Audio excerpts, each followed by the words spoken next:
Ever wondered how to start your own butterfly garden?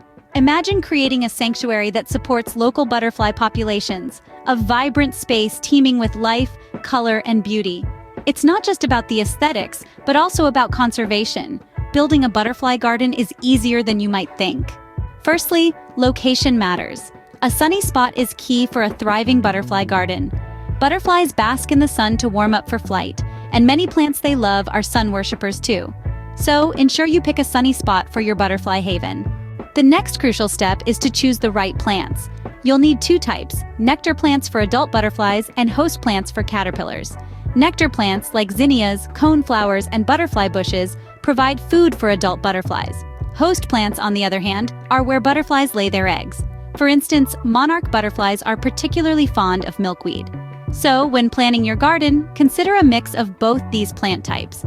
Remember, diversity in plant selection leads to a diversity of visiting butterflies. Now, let's create a welcoming environment. Butterflies love to bask in the sun, so scatter some flat stones around your garden. Water is also essential. A shallow dish filled with water or a bird bath will do the trick. But remember, while you're nurturing these beautiful creatures, avoid using pesticides. They can be harmful to butterflies. By creating a safe and nourishing space, you're not just making your garden beautiful, but also contributing to the ecosystem.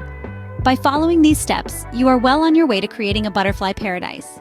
In summary, starting a butterfly garden is a simple, gratifying process. Begin by identifying a sunny location where butterflies can bask in warmth. Next, select the right plants, those that provide nectar for the adults and food for the caterpillars. Lastly, create an environment that's butterfly-friendly, with sheltered spots and sources of water. This way, you're not just growing a garden, you're nurturing a little ecosystem. If you found this video helpful, please give it a thumbs up and don't forget to subscribe to our channel for more gardening tips and tricks.